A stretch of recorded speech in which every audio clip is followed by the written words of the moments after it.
रात का 2 बज रहा है भाई, और नींद नहीं आ रहा है सिर्फ ये सोच करके कि भरत तिवारी जैसा महान क्रांतिकारी जब शहीद हो रहा होगा उसके 4 दिन पहले उसका मनोदशा क्या होगा।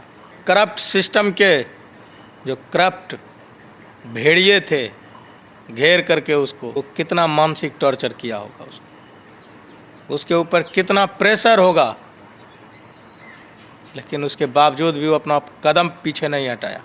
उसका सवाल क्या होता था कि मिनिस्टर्स, कॉरपोरेट का बनाया हुआ छत, मंत्री का बंगला, मंत्री का छत, विधायक का छत, न जाने कितने बड़े बड़े पदाधिकारी का छत आज तक कभी गिरता हुआ कभी कोई नहीं देखा है।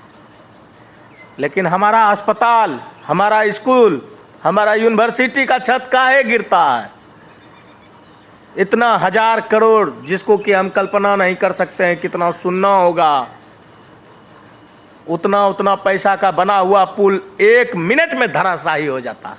भ्रष्टाचार चरम पर है, अफसरशाही चरम पर है, घूसखोरी चरम पर है। उब करके भरत तिवारी जैसा हमारा भाई सिस्टम से लड़ते लड़ते शहीद हो गया। अकेला सीना ठोक करके शेर के तरह खड़ा रहा सिस्टम के सामने। सिस्टम तो यहाँ तक बोला कि हम पे बिलीव करो, हम तुमको कुछ नहीं करेंगे। मरते दम तक वो क्या कह रहा था उसको सुनिए। मेरा यही मांग है कि समाज में और ये पूरे देश में आज के बाद कोई भी नेता, मंत्री, विधायक, कोई भी अधिकारी समाज के साथ खिलवाड़ नहीं करेगा, झूठा वादा नहीं करेगा। तो समाज और देश के लोग आप समझना इसके बाद कि ऐसे लोगों का क्या इलाज करना है। अगर मैं जिंदा रह गया और ये सब मेरे साथ कुछ ऐसा गलत नहीं किया तो आऊंगा, तो फिर उसके बाद मेरे द्वारा भी छल ही सिर्फ किया जाएगा, सामने से युद्ध नहीं होगा। उसके बाद अगर छल करेगा तो छल ही होगा। इसी के साथ मांगे पूरी होने का संभावना अब दिख रहा है और समाज में और देश में बदलाव आने का भी संभावना देख रहा है यहीं से।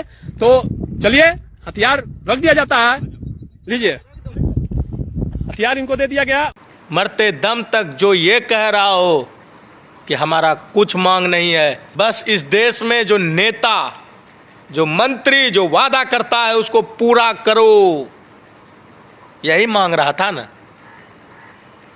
क्यों कह रहा था कि हमारे बाप का घर है, मेरा बाप का घर में पंखा लगा दो, ये कह रहा था। हम लोग जात, धर्म, संप्रदाय, प्रांत, भाषा, न जाने कितने रूप में हम लोग बटे हुए हैं।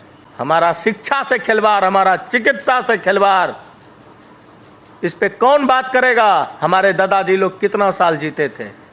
104 बरस। आपके भी दादाजी कितना साल जिए थे? 104, 103, 102। आज का दर देख लीजिए कितना है, 60 बरस। क्यों?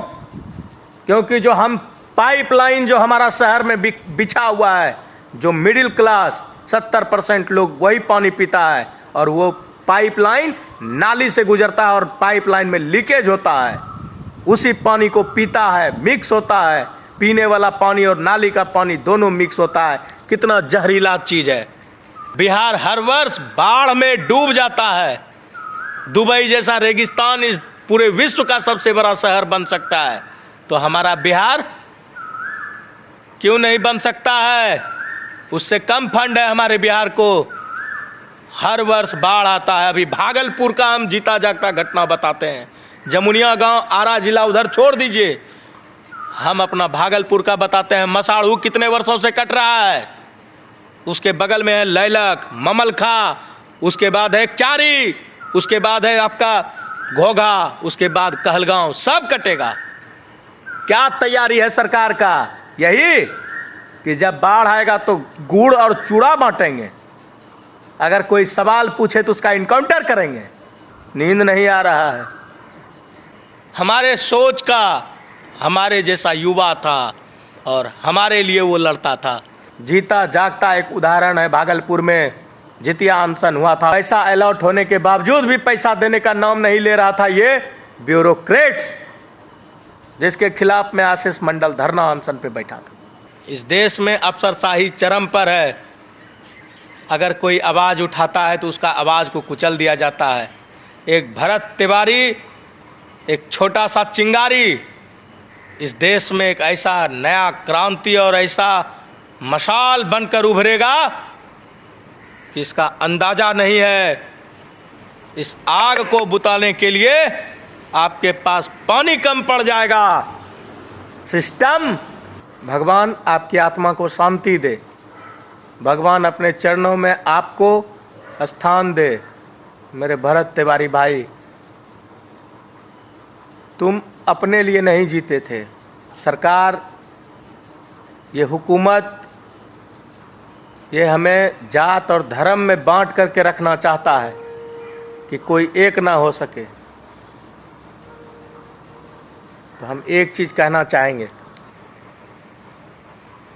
कि मेरे भाई, इन सब चीज़ों से निकलो, जो भी हो, और कंधे से कंधे मिला करके एक साथ मजबूती से इस देश के प्रगति में युवा भाई साथ दो। अब हम कितना बोलें। जय हिंद।